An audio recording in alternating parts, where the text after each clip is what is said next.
ಗೀತನಿಗೆ ಸುಚಿತ್ರಾ ಮತ್ತು ಸುರೇಶ್ ಅಂತ ಇಬ್ಬರು ಮಕ್ಕಳಿರ್ತಾರೆ. ಮಗಳಿಗೆ ಒಂದು ಒಳ್ಳೆ ಸಂಬಂಧ ನೋಡಿ ಮದುವೆ ಕೂಡ ಮಾಡಿರ್ತಾಳೆ. ಸುಚಿತ್ರನಿಗೆ ಸ್ವಲ್ಪ ಆಸೆ, ಸ್ವಲ್ಪ ಅಲ್ಲ ಜಾಸ್ತಿನೇ. ನಿಜ ಹೇಳಬೇಕು ಅಂದರೆ ಶ್ರೀಮಂತಿಕೆ ಯಾರ ಹತ್ರ ಇರುತ್ತೋ ಅವ್ರಿಗೇನೆ ದುರಾಸೆನೂ ಜಾಸ್ತಿ ಇರುತ್ತೆ. ಇನ್ನೂ ಬೇಕು ಅಂತ. ಸುಚಿತ್ರಾ ಕೂಡ ಶ್ರೀಮಂತರ ಮನೆ ಸೊಸೆನೇ ಆಗಿರ್ತಾಳೆ. ಆದರೂ ಕೂಡ ತವ್ರ ಮನೆ ಆಸ್ತಿಲಿ ಪಾಲು ತಗೊಳ್ಬೇಕು ಅನ್ನೋ ಕೆಟ್ಟ ಯೋಚನೆ. ಹಾಗಾಗಿನೇ ಅದೇ ನೆಪ ಮಾಡಿಕೊಂಡು ತವ್ರ ಮನೆಗೆ ಬರೋ ಪ್ಲಾನ್ ಮಾಡಿದಾಳೆ. ಅರೆ ಇದೇನೇ ಸುಚಿ, ಬರ್ತೀನಿ ಅಂತ ಒಂದು ಮಾತು ಹೇಳ್ದೇನೆ ಬಂದಿದೆಯಲ್ಲ. ಫೋನ್ ಮಾಡಿದಿದ್ರೆ ನೀನು ಅಣ್ಣನೇ ಬಂದು ಕರ್ಕೊಂಡು ಬರ್ತಿರ್ಲಿಲ್ಲನೇ, ಒಬ್ಳೆ ಅಷ್ಟು ದೂರದಿಂದ ಬಂದಿದೆಯಲ್ಲೇ. ಅಯ್ಯಯ್ಯೋ ಸಾಕು, ಸುಮ್ಮನೆ ಇರಮ್ಮ. ನಿನ್ನ ಮಗಳ ಮನೆ ಏನು ಕಾಶಿ ಕುಂದಾಪುರದಲ್ಲಿಲ್ಲ, ಇಲ್ಲೇ ಇರೋದು. ಬಸ್ ಹೇಗೂ ಮನೆ ಬಾಗ್ಲಿಗೆ ಬರುತ್ತೆ. ಬಸ್ ಹತ್ಕೊಂಡು ಬಂದರೆ 30 ನಿಮಿಷದಲ್ಲಿ ನಮ್ಮ ಮನೆ ಬಾಗ್ಲಿಗೆ ಬರ್ತಾಳೆ. ನೀನು ಹೇಳೋದು ನೋಡಿದ್ರೆ ಏನು ಫಾರಿನಿಂದನೇ ಬಂದಿರೋ ಹಾಗೆ ಹೇಳ್ತಿದ್ಯಾ. ನೋಡಿದ್ಯಾ ಅಮ್ಮ, ಅಣ್ಣ ಹೇಗೆ ಹೇಳ್ತಿದ್ದಾನೆ.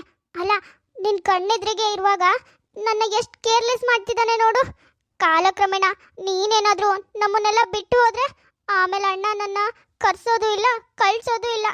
ನೀನಿರೋ ಅಷ್ಟು ದಿನ ಮಾತ್ರ ನನಗೆ ತವ್ರ ಮನೆ ಅಂತ, ಆಮೇಲೆ ಏನೂ ಇಲ್ಲ. ಲೇ, ಬೆಳಗ್ಗೆನೆ ಏನಂತ ಅಪಶಕ್ನ ಮಾತಾಡ್ತಿದ್ಯೆ. ನೀನು ಈ ಮನೆಗೆ ಬರದೇ ಇದ್ರೂ ಪರವಾಗಿಲ್ಲ, ಚಿಂತೆ ಇಲ್ಲ. ಆದರೆ ಅಮ್ಮ ನಮ್ಮ ಜೊತೆಗೆ ಖುಷಿಯಾಗಿದ್ರೆ ಅಷ್ಟೇ ಸಾಕು. ನೋಡಿದ್ಯಾ ಕೇಳಿಸ್ಕೊಂಡ್ಯಾ ಹೇಗೆ ಹೇಳ್ತಿದ್ದಾನೆ ನಿನ್ನ ಮಗ. ಅಣ್ಣ ಆದವನೇ ಹೀಗೆ ಹೇಳಿದ್ರೆ ಇನ್ನು ಅದಕ್ಕೆ ಏನೆಲ್ಲ ಹೇಳ್ಬೋದು. ಇಷ್ಟೇ ಬಿಡು, ನಮ್ಮ ಹಣೆ ಬರನೇ ಹೀಗೆ, ಏನು ಮಾಡೋಕ್ಕಾಗತ್ತೆ ಯಾರು. ಸಾಕು ಬಾಯಿ ಮುಚ್ಚೆ. ಪಾಪ ಏನೋ ತಮಾಷೆಗೆ ಅಂತ ಹೇಳ್ತಿದ್ದಾನೆ.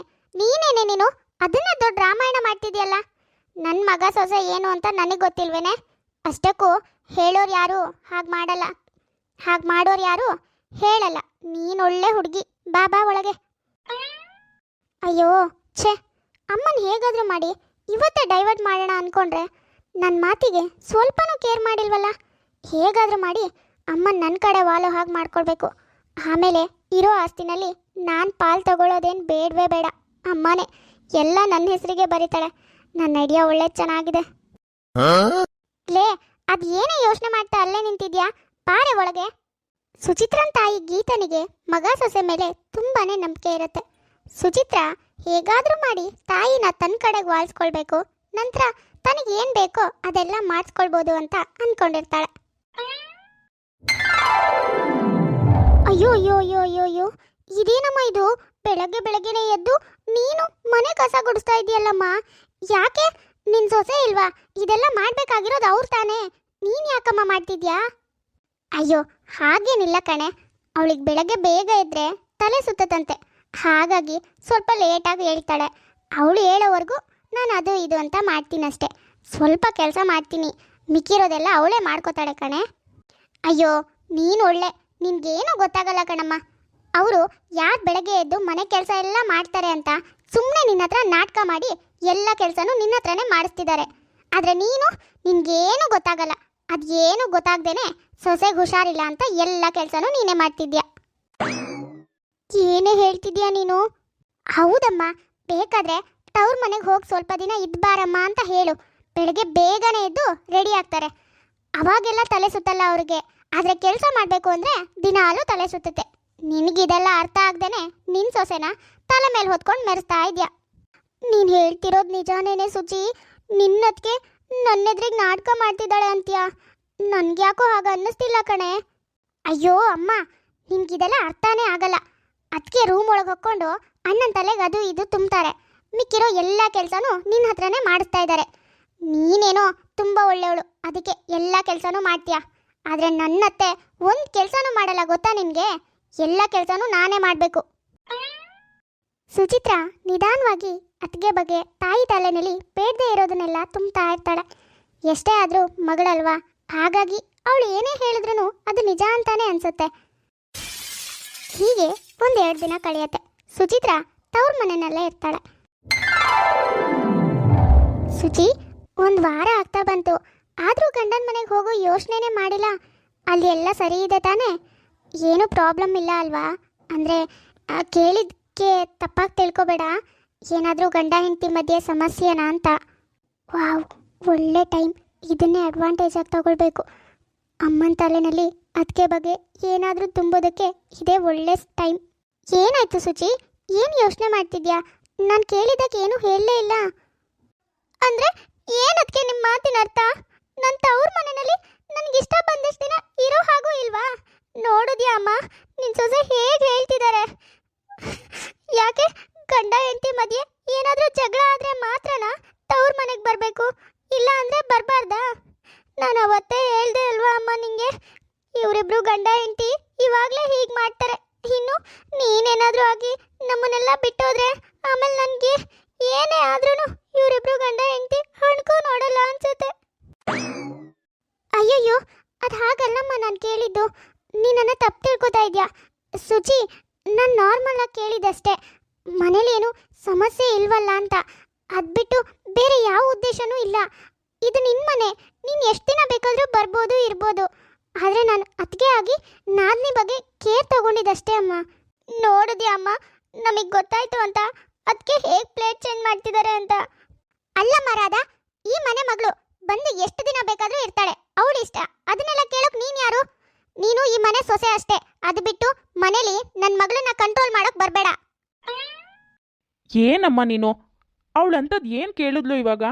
ಮನೇಲಿ ಏನೂ ಪ್ರಾಬ್ಲಮ್ ಇಲ್ಲ ತಾನೆ ಅಂತ ಕೇಳಿತ್ತಪ್ಪ. ಅಷ್ಟು ಚಿಕ್ಕ ವಿಷಯನ ಇಷ್ಟೆಲ್ಲ ಡ್ರಾಮಾ ಮಾಡಬೇಕಾ? ಕೇಳಿಸ್ಕೊಂಡ್ಯಾ ಅಮ್ಮ, ನಿನ್ನ ಮಗ ಕೂಡ ಅವನ ಹೆಂಡತಿ ಪರವಾಗಿ ವಹಿಸ್ಕೊಂಡು ಬರ್ತಿದ್ದಾನೆ. ಇಷ್ಟೇ ಅಮ್ಮ, ಇಷ್ಟೇ. ಮುಂದೆ ಒಂದಿನ ನನಗೆ ತವ್ರ ಮನೆ ಇದೆ ಅನ್ನೋದೇ ಮರ್ತು ಬಿಡಬೇಕು ಅನ್ಸುತ್ತೆ. ನಾನು ಇವಾಗ ಬಂದ್ರೇನೆ ಯಾಕೆ ಬಂದಿದ್ಯಾ, ಯಾಕೆ ಇಷ್ಟು ದಿನ ಇದೆಯಾ, ಏನಾದರೂ ಜಗಳ ಮಾಡ್ಕೊಂಡಿದ್ಯಾ ಅಂತ 1000 ಪ್ರಶ್ನೆ ಮಾಡ್ತಿದ್ದಾರೆ. ಇನ್ಮೇಲೆ ಮುಂದೆ ಬರೋದಕ್ಕೂ ಬಿಡಲ್ಲ ಅನ್ಸುತ್ತೆ. ಅಯ್ಯಯ್ಯೋ, ಅಳ್ಬೇಡ ಮಗಳೇ, ಹಾಗೆಲ್ಲ ಏನೂ ಆಗಲ್ಲ. ನಾನಿದ್ದೀನಲ್ವಾ, ನೀನು ಯಾಕೆ ಚಿಂತೆ ಮಾಡ್ತೀಯಾ? ಅಳ್ಬೇಡ ಮಗನೇ. ರಾಧಾ, ಇದೇ ಕೊನೆ. ಇನ್ನು ಯಾವತ್ತಾದರೂ ಈ ಮನೆಯಲ್ಲಿ ನನ್ನ ಮಗಳಿಗೆ ಪ್ರಶ್ನೆ ಮಾಡಿದ್ದು ಗೊತ್ತಾದರೆ ಆಮೇಲೆ ನಾನು ಏನು ಮಾಡ್ತೀನೋ ನನಗೆ ಗೊತ್ತಿಲ್ಲ. ಅವಳಿಗೆ ಇಷ್ಟ ಬಂದಲ್ಲಿ ಇರ್ತಾಳೆ, ಇಷ್ಟ ಬಂದಷ್ಟು ದಿನ ನಮ್ಮ ಮನೇಲಿ ಇರ್ತಾಳೆ. ಅದನ್ನು ನೀವು ಯಾರೂ ಕೇಳೋ ಹಾಗಿಲ್ಲ. ಸುಚಿತ್ರಾ ಮನೇಲಿ ಪ್ರತಿ ವಿಷಯನೂ ದೊಡ್ಡದು ಮಾಡಿ ಗೀತನ ದೃಷ್ಟಿಲಿ ಅಣ್ಣ ಅದಕ್ಕೆ ಇಬ್ರು ಕೆಟ್ಟವರನ್ನು ಮಾಡ್ತಾ ಬರ್ತಾಳೆ. ಹೀಗೆ 1-2 ದಿನ ಕಳೆಯುತ್ತೆ. ಸುಚಿತ್ರಾ ತವ್ರ ಮನೆಯಲ್ಲೇ ಇರ್ತಾಳೆ. ಒಂದಿನ ರಾಧನ್ ತಾಯಿ ಮತ್ತೆ ಸುಚಿತ್ರನತ್ತೆ ಬೀಗ್ರ ಮನೆಗೆ ಬಂದಿರ್ತಾರೆ. ರಾಧಾ, ನೋಡು, ಈ 2 ಬಾಕ್ಸಲ್ಲಿ ಒಂದು ಬಾಕ್ಸಲ್ಲಿ ಒಂದು ಸ್ವಲ್ಪ ಚೆನ್ನಾಗಿರೋ ಸೀರೆ ಇದೆ, ಇನ್ನೊಂದು ಬಾಕ್ಸಲ್ಲಿ ಸ್ವಲ್ಪ ಸುಮಾರಾಗಿರೋ ಸೀರೆ ಇದೆ. ನಿಮ್ಮ ತಾಯಿಗೆ ಸುಮಾರಾಗಿರೋ ಸೀರೆ ಕೊಡು ಆಯಿತಾ? ಮತ್ತು ಸುಚಿ ಇದ್ದಾಳಲ್ಲ, ಅವಳ ಅತ್ತೆಗೆ ಚೆನ್ನಾಗಿರೋ ಸೀರೆ ಕೊಡು ಆಯಿತಾ? ಬೇಜಾರು ಮಾಡ್ಕೋಬೇಡಮ್ಮ. ಮತ್ತು ಆಮೇಲೆ ಅವರೇನಾದರೂ ಅಂತಾರೆ, ಅದಕ್ಕೆ ಹೇಳ್ತಾ ಇರೋದು. ಹಾಂ, ಪರವಾಗಿಲ್ಲ ಅತ್ತೆ, ನನಗೂ ಅರ್ಥ ಆಗುತ್ತೆ. ಸರಿ, ನೀವು ಹೇಳ್ದಾಗೆ ಮಾಡ್ತೀನಿ. ಅದು ಅದಕ್ಕೆ ಇವತ್ತು ನಾನು ಮಡ್ಲಕ್ಕಿ ಹಾಕ್ತೀನಿ ಆಯಿತಾ? ಅಷ್ಟೇನಾ? ಸರಿ. ಸುಚಿ, ನೋಡು, ಸ್ವಲ್ಪ ಚೆನ್ನಾಗಿರೋ ಸೀರೆನ ನಿಮ್ಮ ಅತ್ತೆಗೆ ಕೊಡು ಆಯಿತಾ? ಒಂದು ಸ್ವಲ್ಪ ಸುಮಾರಾಗಿರೋ ಸೀರೆನ ನನ್ನ ಅಮ್ಮಂಗೆ ಕೊಡು ಆಯಿತಾ? ಮಿಸ್ ಮಾಡಬೇಡ. ವಾವ್, ಒಳ್ಳೆ ಟೈಮ್ ಇದು. ಚೆನ್ನಾಗಿರೋ ಸೀರೆನ ತೆಗೆದುಬಿಟ್ಟು ಅತ್ತಿಗೆ ಅಮ್ಮಂಗೆ ಕೊಡ್ತೀನಿ. ಸ್ವಲ್ಪ ಸುಮಾರಾಗಿರೋ ಸೀರೆ ತೆಗೆದು ನನ್ನ ಅತ್ತೆಗೆ ಕೊಡ್ತೀನಿ. ಆಮೇಲೆ ಇದೇ ವಿಷಯ ಇಟ್ಕೊಂಡು ಅಮ್ಮನ ಹತ್ರ ಏನಾದರೂ ಅದಕ್ಕೆ ಬಗ್ಗೆ ತುಂಬೋಕ್ಕಾಗತ್ತೆ ತಲೆಗೆ. ಸುಚಿ ಅಂದ್ಕೊಂಡ ಹಾಗೇನೆ ತನ್ನ ಅತ್ತೆ ಕೊಡಬೇಕಾಗಿರೋ ಸೀರೆನ ರಾಧನ್ ತಾಯಿ ಕೊಟ್ಟು, ರಾಧನ್ ತಾಯಿ ಕೊಡಬೇಕಾಗಿರೋ ಸುಮಾರಾಗಿರೋ ಸೀರೆನ ತನ್ನ ಅತ್ತೆ ಕೊಟ್ಟು ಕಳಿಸ್ತಾಳೆ. ಅರೆ, ಏನಾಯ್ತು ಸುಚಿ, ಯಾಕೆ ಒಂಥರ ಇದೆಯಾ? ಇನ್ನೇನಮ್ಮ ಮಾಡಲಿ, ಇವತ್ತು ಅತ್ತೆ ಎಂತೆಂತ ಮಾತಾಡಿದ್ರು ಗೊತ್ತಾ? ನಿನ್ನ ತವ್ರ ಮನೆಯಲ್ಲಿ ಒಂದು ಚೆನ್ನಾಗಿರೋ ಸೀರೆ ಕೊಡೋಕ್ಕಾಗಲ್ಲ, ಮನೆ ಕೆಲಸದವ್ರಿಗೆ ಕೊಟ್ಟಿದ್ದಾರೆ ಸೀರೆನ ಅಂದ್ರು. ಏನು? ಏನೇ ಹೇಳ್ತಿದ್ಯಾ? ಅಷ್ಟು ಚೆನ್ನಾಗಿರೋ ಸೀರೆ ಹಾಗೆ ಹೇಳಿದ್ರಾ? ಏನು ಚೆನ್ನಾಗಿದೆಯೋ ಏನೋ, ಫೋಟೋ ಬೇರೆ ಕಳಿಸಿದ್ರು. ಫೋಟೋ ಕಳಿಸ್ಬಿಟ್ಟು ಹೇಳಿದ್ರು ಇದು ಏನು ಚೆನ್ನಾಗಿದೆ ಅಂತ. ಅದೇ ಪಟ್ಟೆ ಪಟ್ಟೆ ಗೀರಿದೆ. ಇನ್ನು ಹೆಂಗಿದೆ? ಅಷ್ಟು ಸುಮಾರಾಗಿರೋ ಸೀರೆ ಕೊಟ್ಟಿದ್ದೀರಲ್ಲ, ನನ್ನ ಮರ್ಯಾದೆ ಎಲ್ಲ ಹೋಯ್ತು. ಅಯ್ಯೋ, ಇದೇನೇ ರಾಧಾ, ಆ ಸೀರೆನ ಅವ್ರಿಗೆ ಕೊಟ್ಟಿದ್ಯಲ್ಲ, ನಿನ್ನ ತಾಯಿ ಕೊಡು ಅಂತ ಹೇಳಿದ್ದೆ ತಾನೇ? ಆದರೂ ಆ ಸೀರೆನ ಬೀಗ್ರಿ ಕೊಟ್ಟಿದ್ಯಲ್ಲೇ. ಚೆನ್ನಾಗಿರೋ ಸೀರೆ ಕೊಟ್ರೇನೆ ಚೆನ್ನಾಗಿಲ್ಲ ಅನ್ನೋರು ಅವರು, ಅಂಥವ್ರಿಗೆ. ಅಯ್ಯೋ ಇಲ್ಲ ಅತ್ತೆ, ನಿಮ್ಮ ಮಗಳೇ ಕೊಟ್ಟಿರೋದು. ನಾನು ಸರಿಯಾಗಿ ಹೇಳಿದ್ದೆ. ಇಲ್ಲ ಅಮ್ಮ, ಅವ್ರು ಏನು ಹೇಳಿದ್ರು ಹಾಗೆ ಕೊಟ್ಟೆ. ಆದರೆ ನಿನ್ನ ಸೊಸೆನೇ ಬೇಕು ಬೇಕು ಅಂತಾನೆ ಈ ಕೆಲಸ ಮಾಡಿದ್ದಾರೆ ಅನ್ಸುತ್ತೆ. ಚೆನ್ನಾಗಿರೋ ಸೀರೆನ ಅವ್ರ ತಾಯಿ ಕೊಟ್ಟು ಸುಮಾರಾಗಿರೋ ಸೀರೆನ ನನ್ನ ಅತ್ತೆ ಕೊಡೋಕೆ ಹೇಳಿದ್ರು ಅನ್ಸುತ್ತೆ. ನಾನು ಹೇಳಲಿಲ್ವಾ? ಇವ್ರ ಮುಂದೆ ನನ್ನ ನೋಡೋದೇ ಇಲ್ಲ. ಇಷ್ಟೇ ಇವಾಗಲೇ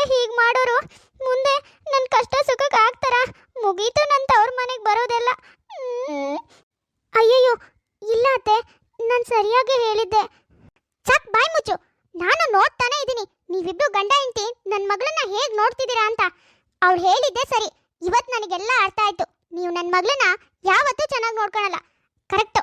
ನಾನು ಅನ್ಕೊಂಡ ಹಾಗೆ ನನ್ನ ಆಸ್ತಿನ ನನ್ನ ಮಗಳ ಹೆಸರಿಗೆ ಬರಿತೀನಿ. ನೀವಿಬ್ರು ನಿಮ್ಮ ದಾರಿ ನೋಡ್ಕೊಳ್ಳಿ. ಅಮ್ಮ, ನೀನು ಹೇಳ್ತಾ ಇರೋದು ನಿಜಾನಾ? ಈ ಆಸ್ತಿನೆಲ್ಲ ನನ್ನ ಹೆಸರಿಗೆ ಬರೀತೀಯಾ? ಹೌದು ಮಗಳೇ, ನನ್ನ ಎಲ್ಲ ಆಸ್ತಿನೂ ನಿನಗೆ. ನೀನೇ ವಾರಸ್ದಾರಿ. ಇವರಿಬ್ರನ್ನ ನಂಬ್ಕೊಂಡ್ರೆ ಆಮೇಲೆ ನಿನಗೂ ಹೋಗೋಕೆ ಬರೋಕೆ ಮನೆ ಇರಲ್ಲ. ಅದಕ್ಕೆ ನಾನು ನಿನ್ನ ಜೊತೆನೇ ಇದ್ಬಿಡ್ತೀನಿ. ಈ ಆಸ್ತಿನೆಲ್ಲ ನಿನಗೆ ಬರೆದ್ಬಿಡ್ತೀನಿ. ಅಯ್ಯೋ ಅಮ್ಮ, ನನಗೆಷ್ಟು ಖುಷಿ ಆಗ್ತಿದೆ ಗೊತ್ತಾ? ಅಬ್ಬಾ, ನನಗಂತೂ ಇವಾಗ ಸಮಾಧಾನ ಆಯಿತು ನೋಡು. ಹೌದು ಮಗಳೇ, ಎಲ್ಲನೂ ನಿನಗೆ. ಆದರೆ ಮಗಳೇ, ಒಂದೇ ಒಂದು ಸಮಸ್ಯೆ ಏನಂದರೆ, ನನಗೆ ಅದೇನೋ ಹುಷಾರಿಲ್ಲ ಅಂತ ಡಾಕ್ಟರು ಆಪ್ರೇಷನ್ ಮಾಡೋಕೆ ಹೇಳಿದ್ದಾರೆ. ಅದಕ್ಕೆ ಒಂದು 20 ಲಕ್ಷ ಖರ್ಚಾಗುತ್ತೆ. ಹೇಗೂ ಈ ಆಸ್ತಿ ಎಲ್ಲ ನಿಂದೆ ಅಲ್ವಾ? ನೀನೇ ಒಂದು 20 ಲಕ್ಷ ಖರ್ಚು ಮಾಡಿ ನನಗೆ ಆಪ್ರೇಷನ್ ಮಾಡಿಸ್ಬಿಡಮ್ಮ. ಏನು 20 ಲಕ್ಷನಾ? ಅಮ್ಮ, ನಿನಗೆ ಮೊದಲೇ ವಯಸ್ಸಾಗಿದೆ. ವಯಸ್ಸಾದ್ಮೇಲೆ ಈ ಆಪ್ರೇಷನ್ನು ಅದೆಲ್ಲ ಏನಕ್ಕಮ್ಮ? ಇನ್ನೊಂದು ಹೆಚ್ಚು ಅಂದರೆ ಒಂದು 5-6 ವರ್ಷ ಬದುಕ್ಬೋದು. ಆರಾಮಾಗಿದ್ಬಿಡು. ಸುಮ್ಮನೆ ಯಾಕೆ ಅಷ್ಟೆಲ್ಲ ಖರ್ಚು ಮಾಡಿ ಆಪ್ರೇಷನ್ ಎಲ್ಲ ಮಾಡಿಸ್ಕೊಳ್ಳೋದು? ನಿನಗೂ ಸ್ವಲ್ಪ ಕಿರಿಕಿರಿ ಅನ್ಸುತ್ತೆ. ಏನಂತೀಯ? ಮನೆಯಿಂದ ಈ ಕ್ಷಣನೇ ಹೊರಟೋಗು ಅಂತೀನಿ. ಅಯ್ಯೋ ಅಮ್ಮ, ಏನು ಹೇಳ್ತಿದ್ಯಾ? ಇವಾಗ ತಾನೇ ಆಸ್ತಿ ಮನೆ ಎಲ್ಲ ನಿನ್ನ ಹೆಸರಿಗೆ ಅಂತ ಹೇಳ್ದೆ, ಆದರೆ ಇವಾಗಲೇ ಮನೆಯಿಂದ ಹೊರಟೋಗು ಅಂತಿದ್ಯಾ? ಏನಾಯ್ತಮ್ಮ? ನನ್ನ ಆಸ್ತಿ ಹಣ ಎಲ್ಲಾನು ನಿನಗೆ ಬೇಕು. ಆದರೆ ನನಗೆ ಬಂದಿರೋ ರೋಗ ಮಾತ್ರ ವಾಸಿ ಮಾಡೋಕ್ಕಾಗಲ್ಲ ಅಲ್ವಾ? ಹಣ ಖರ್ಚು ಮಾಡಿ ನನಗೆ ಆಪರೇಷನ್ ಮಾಡಿಸಿದ್ರೆ ನಿಂದು ಗಂಟೆಲ್ಲ ಖಾಲಿ ಆಗುತ್ತೆ. ಆದರೆ ನನ್ನ ಆಸ್ತಿ ಮನೆನ ನಿನ್ನ ಹೆಸರಿಗೆ ಬರಿಬೇಕು ಅಲ್ವಾ? ನನಗೇನು ನಿನ್ನ ನಾಟಕ ಎಲ್ಲ ಗೊತ್ತಿಲ್ಲ ಅನ್ಕೊಂಡಿದ್ಯಾ? ನೀನು ಏನಕ್ಕೆ ಈ ಮನೆಗೆ ಬಂದಿದ್ಯಾ? ಬಂದಲ್ಲಿಂದ ಏನೇನು ಮಾಡ್ತಿದ್ಯಾ ಎಲ್ಲಾನು ನಾನು ಒಬ್ಸರ್ವ್ ಮಾಡ್ತಾನೆ ಇದ್ದೀನಿ. ಈ ಮನೆ ಪಡೆಯೋಕ್ಕೋಸ್ಕರ ಅಣ್ಣ ಅದಕ್ಕೆನ ಕೆಟ್ಟವ್ರನ್ನ ಮಾಡ್ತೀಯಾ ನನ್ನ ದೃಷ್ಟಿಲಿ? ನನಗೇನು ಗೊತ್ತಿಲ್ಲ ಅನ್ಕೊಂಡಿದ್ಯಾ ನೀನು ಏನೇನು ಕಾರ್ಬಾರ್ ಮಾಡ್ತಾ ಇದೀಯಾ ಅಂತ? ಮಗಳಾಗಿ ನೀನೇ ಇಷ್ಟು ಜೋರಿರುವಾಗ ನಾನು ನಿನ್ನ ಅಮ್ಮ ಕಣೆ, ಹೆತ್ತೋಳು. 9 ತಿಂಗಳು ಹೊಟ್ಟೆಲಿ ಇಟ್ಕೊಂಡು ಹೆತ್ತೋಳು. ನಾನು ಎಷ್ಟು ಜೋರು ಇರಬೇಡ. ನಡಿ, ಇವತ್ತೇ ಮನೆಗೆ ನಡೀತಿರು. ಅವಾಗೆಲ್ಲ ಹೇಳ್ತಾ ಇದ್ಯಲ್ಲ, ಅಮ್ಮ ನೀನಿಲ್ಲ ಅಂದರೆ ಇವ್ರು ನೋಡಲ್ಲ, ಈ ಮನೆಗೆ ಬರೋದೇ ಬಿಡಬೇಕಾಗುತ್ತೆ ಅಂತ. ಇವತ್ತೇ ಕೊನೆ. ಇನ್ಯಾವತ್ತೂ ನೀನು ಈ ಮನೆ ಕಡೆ ಬರಬಾರ್ದು. ಈ ಮನೆಗೆ ಬಂದರೆ ನಮ್ಮ ಸಂಸಾರನ ಹಾಳು ಮಾಡಿ ಬೀದಿಗೆ ತಂದುಬಿಡ್ತೀಯ. ಅದು ಹಾಗಲ್ಲ ಅಮ್ಮ. ಅದೇನು ಅಂದರೆ, ಹೆಚ್ಚಿಗೆ ಮಾತು ಬೇಡ ಸುಚಿ. ನನ್ನ ಸೊಸೆ ಏನು ನನ್ನ ಮಗ ಏನು ಅಂತ ನನಗೆ ಚೆನ್ನಾಗಿ ಗೊತ್ತು. ಹಾಗೆ ನೀನು ಎಷ್ಟು ಆಸೆ ಬುರುಕಿ ಅಂತಾನೂ ಗೊತ್ತು. ನನ್ನ ಆಸ್ತಿಲಿ ಬಿಡುಗಾಸು ನಿನಗೆ ಸಿಗಲ್ಲ. ಮೊದಲು ಇಲ್ಲಿಂದ ಹೊರಟೋಗು. ನಿನ್ನ ಗಂಡನ ಮನೇಲಿ ನಿನಗೆ ನೆಟ್ಟಗೆ ಸಂಸಾರ ಮಾಡ್ಕೊಂಡು ಇರೋಕ್ಕಾಗಲ್ವಾ? ಅಷ್ಟೆಲ್ಲ ಇದ್ರೂ ಇನ್ನೂ ದುರಾಸೆ ಮಾಡ್ಕೊಂಡು ಈ ಮನೆ ಆಸ್ತಿ ತಗೊಳಕ್ ಬಂದಿದ್ಯಲ್ಲ, ಮೊದಲು ಇಲ್ಲಿಂದ ಹೊರಟೋಗು. ಇಲ್ಲ ಅಂದರೆ ಆಮೇಲೆ ಪರಿಣಾಮ ಚೆನ್ನಾಗಿರಲ್ಲ ನಿನಗೆ. ಮಗಳು ಅಂತಾನು ನೋಡ್ದೆ ಕತ್ತಿ ಹಿಡಿದು ಆಚೆ ತಳ್ತೀನಿ. ನೀವಿಬ್ರು ಏನು ಅವಳ ಮುಖ ನೋಡ್ತಾ ಇಲ್ಲೇ ಇರ್ತೀರಾ? ನಡೀರಿ ಒಳಗೆ. ಛೇ, ಇಷ್ಟೆಲ್ಲ ಪ್ಲಾನ್ ಮಾಡಿದ್ದೆಲ್ಲ ವೇಸ್ಟ್ ಆಗೋಯ್ತು. ಇವಾಗ ನೋಡು, ಮನೆಗೆ ಬರೋ ಹಾಗೂ ಇಲ್ಲ, ಆಸ್ತಿನೂ ಸಿಗಲ್ಲ. ಛೇ, ಸುಮ್ಮನೆ ಮನೆಗೆ ಹೋಗೋ ಪರಿಸ್ಥಿತಿ ಆಯಿತು. ಸ್ವಲ್ಪ ಯೋಚನೆ ಮಾಡಬೇಕಿತ್ತು.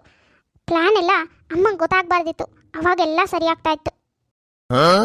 ಇಷ್ಟೆಲ್ಲ ಗೊತ್ತಾದ್ರೂ ಸುಚಿ ಮಾತ್ರ ತನ್ನ ಬುದ್ಧಿನ ಬಿಡೋದೇ ಇಲ್ಲ. ಬಂದಾರಿಗೆ ಸುಂಕ ಇಲ್ಲ ಅಂತ ವಾಪಸ್ ಮನೆಗೆ ಹೋಗ್ತಾಳೆ. ನೋಡಿದ್ರಲ್ಲ ವೀಕ್ಷಕರೇ, ಇವತ್ತಿನ ನಮ್ಮ ವಿಡಿಯೋ ಸ್ವಲ್ಪನಾದರೂ ಇಷ್ಟ ಆಗಿದ್ರೆ ಪ್ಲೀಸ್ ನಮ್ಮ ಚಾನಲ್ನ ಸಬ್ಸ್ಕ್ರೈಬ್ ಮಾಡ್ಕೊಳ್ಳಿ, ಲೈಕ್ ಮಾಡಿ, ಶೇರ್ ಮಾಡಿ, ಹಾಗೆ ಕಮೆಂಟ್ ಮಾಡಿ. ತುಂಬ ಜನ ಹಾಗೆ ವಿಡಿಯೋಸ್ ನೋಡ್ತಾ ಇದ್ರ. ಯಾರ್ಯಾರು ಹಾಗೆ ವಿಡಿಯೋಸ್ ನೋಡ್ತಾ ಇದ್ರು ದಯವಿಟ್ಟು ಸಬ್ಸ್ಕ್ರೈಬ್ ಮಾಡ್ಕೊಳ್ಳಿ. ಸರಿ ವೀಕ್ಷಕರೇ, ನಾನಿನ್ನ ಹೊರಡ್ತೀನಿ. ನೆಕ್ಸ್ಟ್ ವಿಡಿಯೋದಲ್ಲಿ ಮತ್ತೆ ಸಿಗೋಣ.